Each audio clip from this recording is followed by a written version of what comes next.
Good afternoon. Today is January 9th, 2017. It's just a little bit after 5 in the afternoon here at the City Council chambers. This is the Streets and Sidewalks Committee, and to my left is Councilman Brock Heath, and to my right is Councilwoman Lynn Snee, and I am Bob Phillips, the chair of this committee. We have 3 items to come before the Streets and Sidewalks Committee today, and Mr. Titterington, are you going to start off with the lead agreement amendment, or Mrs. Rhodes? Sure. We are asking for authorization to advertise for bids for the Mulberry Street parking lot construction project. As you'll recall, that was a 2016 project that we ran out of time, ran out of season. The plans have all been drafted. The documents are ready to go. The amount that we are asking is cost not to exceed $420,000, which in your report you see is broken down into 4 funds. Those 4 funds and those amounts were included in the 2017 budget. We are not requesting emergency legislation.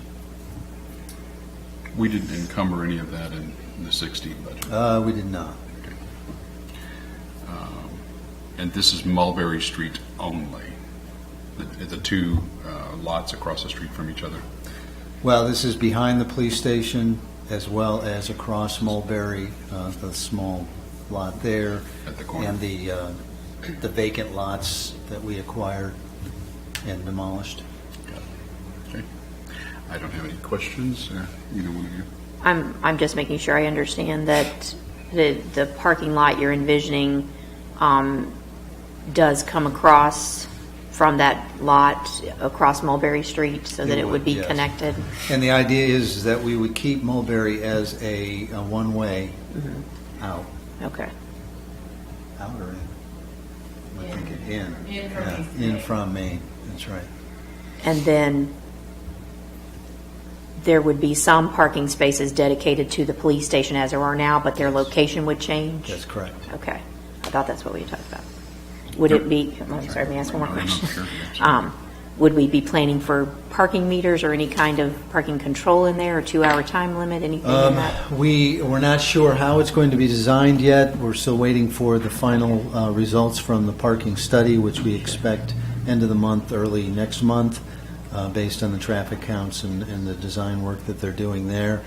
At this point, we don't anticipate additional meters out there.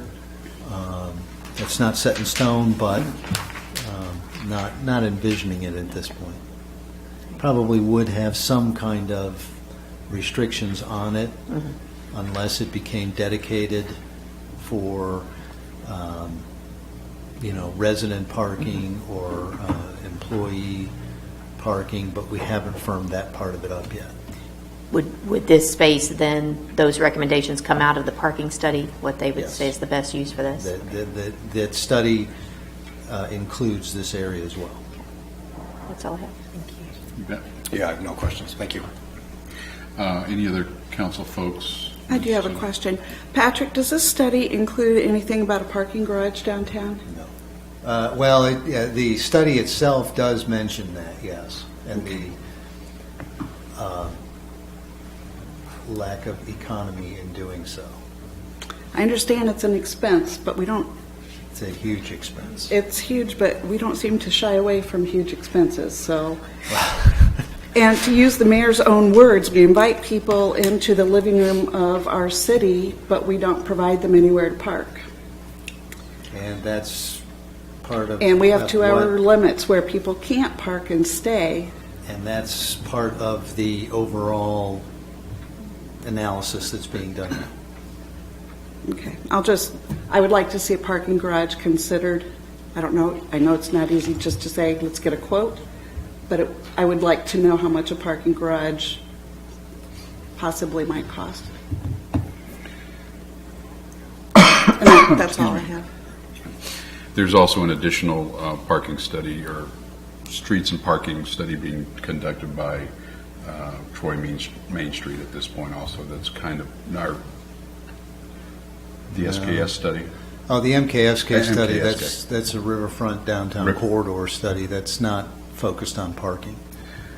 there is a component of that, if I'm not mistaken, that I I don't think that they're going to be focusing on parking itself. Yeah, They're going to be right. looking at our analysis and how it plays into their larger analysis. Right. But they're not going to be doing an independent parking study. correct. It's a small component of it, from what I understand in talking to some of those folks. So who knows what it will be. Any other council folks? Mrs. Baker, President. Anybody else in the audience have any questions whatsoever for this item? Okay. And this one does not have an emergency attachment. So how should we proceed? What's your pleasure? I would say move forward. It's a unanimous decision of the committee to proceed with the report to council to support this staff report and proceed as requested. And can we move along to item number 2, please? Item number 2 is a request for council to authorize the ordinance of assessment that is related to the Streetscape 3B project that was in the block between Walnut and Mulberry Street. That is to assess the sidewalk portion of that project. You'll recall that you passed the initial legislation. There was a hearing. There was some discussion about what the estimated costs would be to fill in some of the cellar gates and those kind of things. Those, of course, were all resolved. The work has already been done, and this is the next step where we can then notify the property owners of their costs and give them 30 days from the effective date of the ordinance. I think we have a specific date in here, but the ordinance will read 30 days from when the ordinance becomes effective to give them the full 30 days, after which time, based on your authorization, then we could put that on the tax rolls, and they would have up to 5 years to pay that off. And then that's the same process, procedures, rights, et cetera, that is used for any of our sidewalk assessment sections. Did any of the, I'll exclude us, the City of Troy's portion, but any of the 10 others listed in here, did they come in under budget, under cost estimate? Yeah, they came in under budget. They didn't come in much under budget because I think what we actually estimated was $7 a linear foot or square foot, and that's what the bid came in at. But some of the ones who had hatches, so the Redmond's Lodge, Doug Boyle, as well as Marsha Ryan Kays, they came in lower because they I think the access hatches were estimated through after the AEB to be $6,000, and they came in between $2,500 and $3,000, and then some of them even chose to not put the access hatch back in and just put fill dirt back in. So yeah, they came in a little bit lower, but for the most part, a lot of them were pretty much equal because the sidewalk came in right what we estimated it to be at. Have the property owners, do they know what these final figures are? No, this is the step, and then after this ordinance gets passed, and I don't know if we have to wait the full 30. Well, we have to wait the 30 days, and then we would send out notifications to provide them the opportunity to pay their bills before we would put it on the assessment. Got it. I just didn't know if we had forewarned them, so to speak, just a kind of a Well, courtesy call. they had the notification when we did the estimate. Oh, well, originally, sure. Yes. And this Yeah. not to exceed amount, Right. correct? It was a It not was to a not exceed to amount. exceed. Yep. All right, very good. That's all I have. Questions? Nope. Nope. Why does K's have two? What are their? They just have two different parcels, and so it just fell on two different parcels. They'll get one bill. Okay. And so it's just because they were on two different parcels, and it's actually, I think, two different buildings maybe, or that's why they have two different assessments. But Okay. still, that combined doesn't exceed what they originally were sent. Sure, thank you. Anyone else in the audience? Any other council folks? Mrs. Baker? Okay.